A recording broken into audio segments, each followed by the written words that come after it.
Salut, dans cette vidéo, je vais te raconter 5 anecdotes qui ont marqué ma vie de prof de guitare, tu vois, à l'époque où je donnais des cours 10 heures par jour. Il y en a des marrantes, des moins marrantes, tu me diras ce que t'en penses dans les commentaires, et puis à la fin, j'ai un petit message à te délivrer à propos de ça. On est dans une école de musique, vendredi, 21h30. Il y a personne, tu vois, j'ai les clés, je rentre pour donner mon cours, parce que j'avais un cours avec un élève qui travaillait tard, enfin bref. Et on se retrouve donc tous les vendredis avec ce mec qui fait à peu près 2 mètres, tu vois, il est gigantesque, tout fin, et qui est tout le temps un peu nerveux et comme ça, tu vois. Cheveux très courts, tout en muscles noueux, tu vois. J'aimerais pas le croiser dans la rue, ni être tout seul avec lui dans une pièce. Et je suis tout seul avec lui dans une pièce tous les vendredis. 3e ou 4e cours, donc tu vois, je le connais pas du tout. Et on commence à improviser, gamme Pinta de la mineure, tu la connais, super, allez, on y va. Je lui fais un petit accompagnement. Et puis je sais pas ce qui me prend, tu vois, c'est certainement la jeunesse, l'insouciance, l'ignorance même.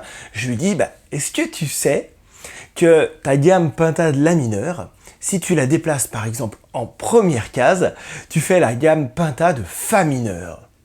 Et pareil, si tu la décales en 3e case, tu vois toutes tes positions, et tu fais la gamme Pinta de Sol mineur. En général, quand je dis ce genre de choses, les élèves sont contents, on en discute, et ça ouvre le champ de leurs possibilités. Donc je pensais créer cette réaction, tu vois, d'enjaillement, hein, bien que ce mot n'existait pas encore à l'époque. Et en fait, pas du tout. Il me regarde, il me fait « Attends, t'es en train de me dire qu'il faut que je réapprenne toutes mes positions de gamme ?» Je dis non, pas du tout. Au contraire, tu les connais déjà et tu as juste à les décaler. Donc ta première position en la mineure, elle devient première case, tu vois, puis la 2e position, comme ça. Et puis là, je vois que le message ne passe pas. Le gars reste impassible et il me fait ce que tu me dis me contrarie beaucoup. Je te cache pas qu'à 10h du soir, quand il fait noir dans toutes les autres pièces de l'école de musique, que je me retrouve avec ce mec tout nerveux et pas très avenant, un peu patibulaire, j'étais pas très rassuré. Je me suis dit, est-ce qu'il y a une arme pour me défendre dans le truc? Parce que ma guitare, là, en plus à l'époque, c'était une Tom Anderson creuse. Donc tu vois, même si j'avais tapé avec, ça n'aurait rien fait. Bien heureusement pour moi, il a arrêté rapidement les cours. C'était quelqu'un d'un peu particulier qui n'était pas très stable. Il m'avait confié au bout de 2-3 mois qu'il avait pris toutes les drogues possibles et imaginables lorsqu'il était dans le monde de la nuit à Londres. Donc ça avait forcément attaqué un petit peu certaines, certaines facultés, tu vois, notamment la faculté à ne pas faire flipper les gens. Si je dois te donner un conseil, ne prends pas des mecs chelous en cours tout seul à 10h du soir. Un peu plus tard dans ma vie de guitariste pédagogue, j'ai un élève que je sais riche, tu vois, il m'a dit combien il gagnait, je vois ses pompes, elles coûtent 700 boules, des montres hors de prix, le costard, tout ça. Et ce gars, tous les mois, quand il doit me payer, me faire un chèque, me dit bon alors, c'est 100 €, c'est ça, hein ? Alors que c'était plus. Bon, je te donne des montants comme ça, hein, mais il essayait toujours de me faire baisser le prix de 30 €.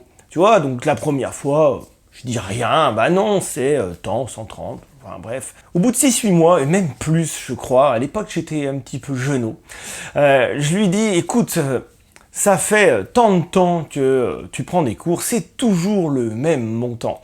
Alors de 2 choses l'une. Soit tu n'arrives pas à te souvenir combien tu me dois, et dans ces cas-là, essaye de regarder ton talon de chèque de la dernière fois, tu vois, et d'imprimer un petit peu le tarif. Ou alors tu essayes de me demander une réduction, et dans ces cas-là, ça va pas le faire parce que je suis déjà au juste prix, tu vois, ce que je peux faire de plus bas.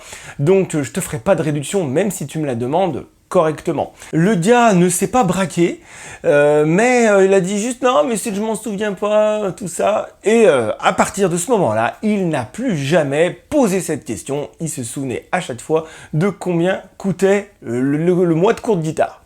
C'est quand même fou, hein. On remonte un peu le temps, je dois avoir 22 ans, 23 peut-être à tout péter, mais bref, c'est peu important, c'est juste que je suis plus jeune qu'avant, et ça explique pourquoi j'ai moins bien géré.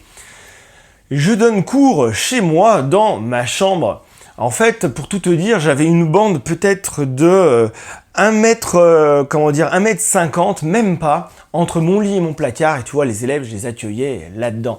J'étais sur Lyon, c'était donc une population plutôt étudiante.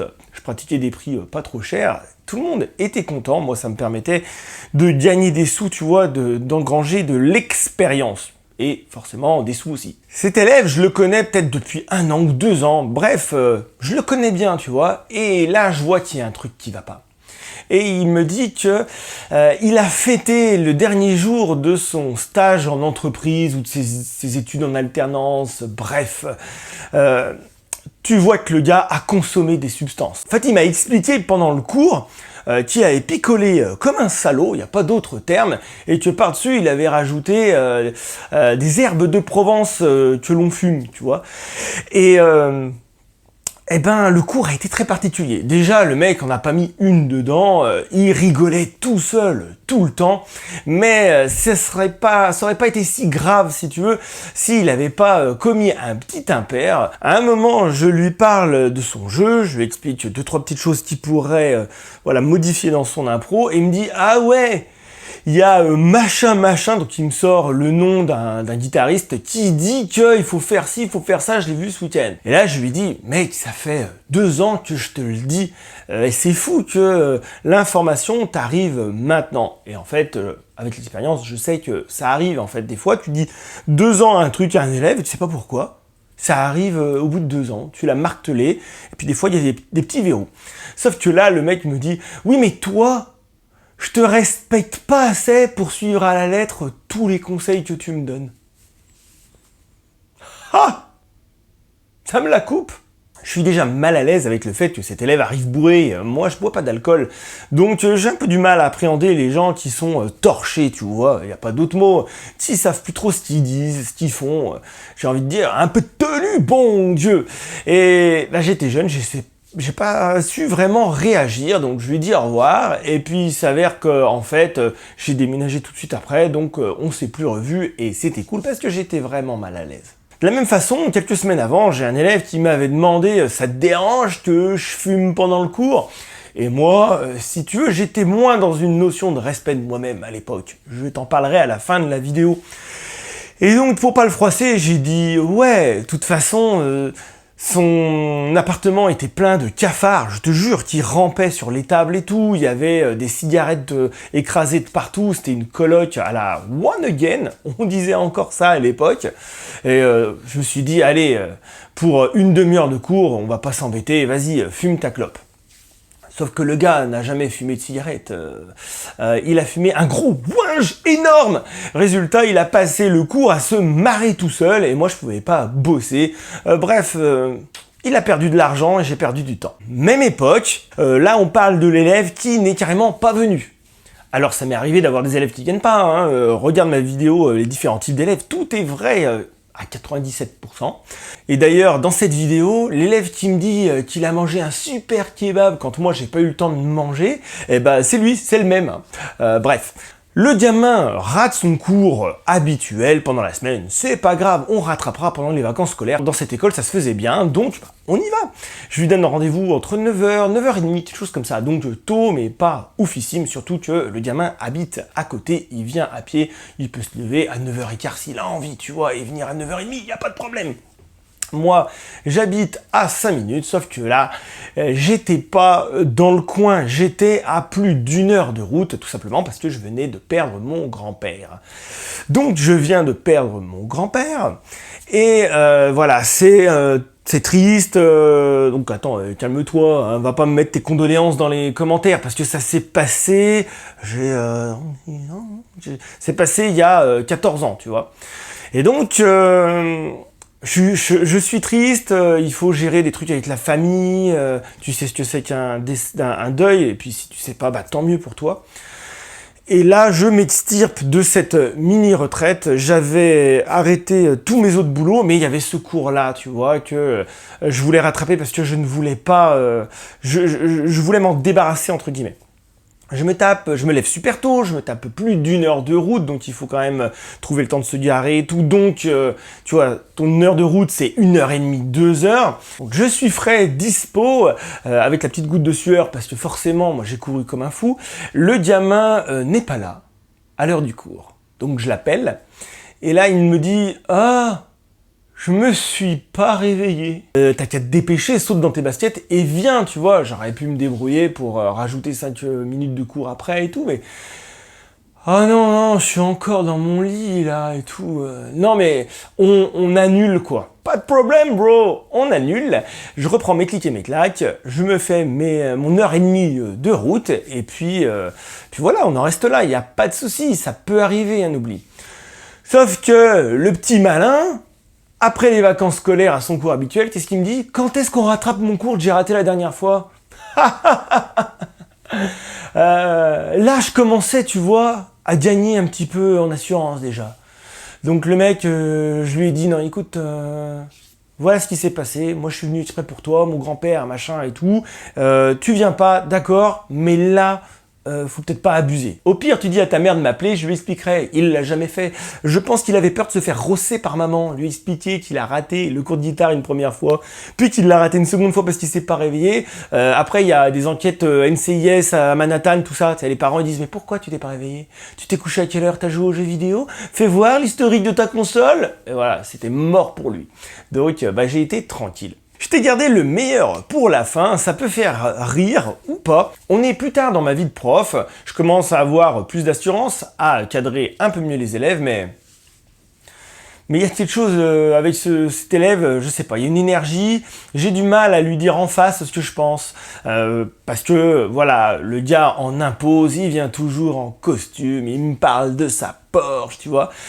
Et bref, voilà, il y a un peu de retenue, j'étais plus jeune aussi que maintenant. Le gars vient toujours en costume et détail qui a vraiment toute son importance, il prend cours en même temps que sa femme. Je leur donne cours en même temps, tu vois, c'est ludique. Je leur apprends des trucs qui se jouent à 2 guitares parce que voilà, ça permettait aux gens de se retrouver, de faire une activité commune. Il y en a qui vont faire de la danse. Bon voilà, ça arrive de faire des cours de guitare en couple. J'ai déjà eu mère-fille, tu vois, père-fils. Voilà, ça marche un temps, tu vois, pour débuter. Après, ça marche moins bien. On peut en parler dans les commentaires si tu veux.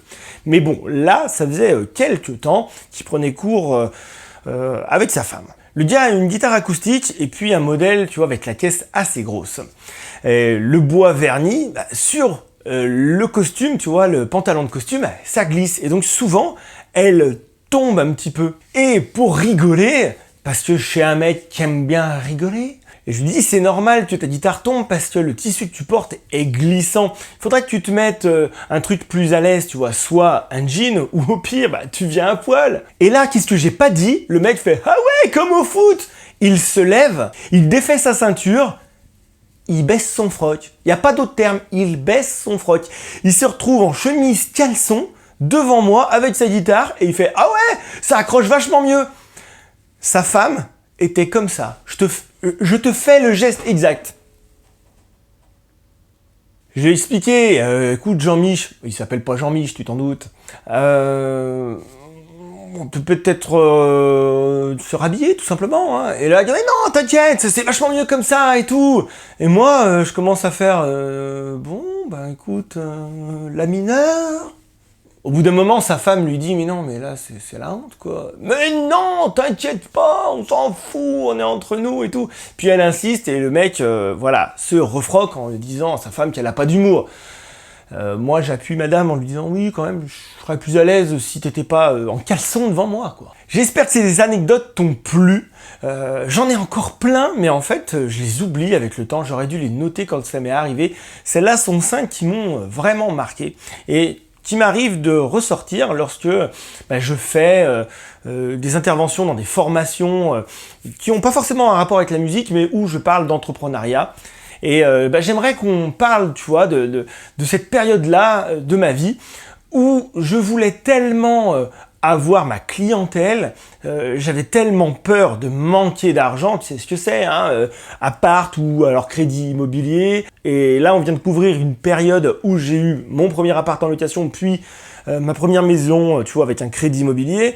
T'es tellement tenaillé parfois que tu veux créer ta clientèle, tu veux la fidéliser, tu veux avoir l'air gentil et tu laisses passer beaucoup trop de choses.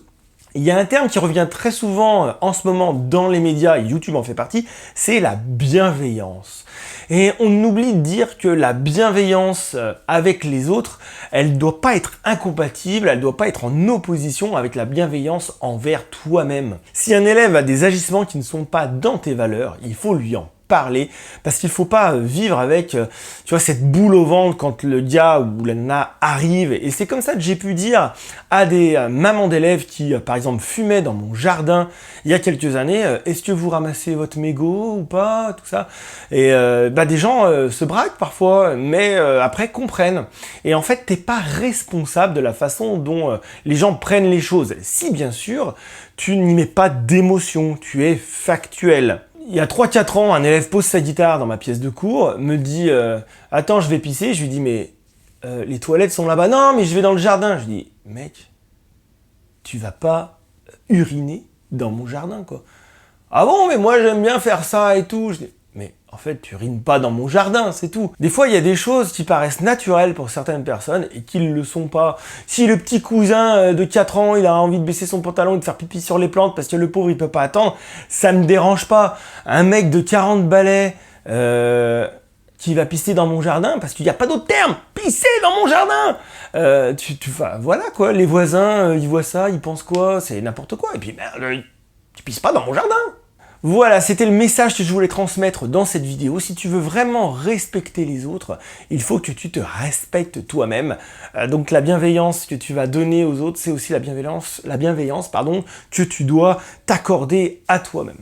Dis-moi dans les commentaires si tu as des anecdotes en tant que prof de guitare aussi, ou en tant qu'élève, tu vois, si ton prof a fait n'importe quoi, ça m'intéresse vraiment. Sur ce, il me semble que je t'ai tout dit, je te fais des gros bisous, à très bientôt. Ciao!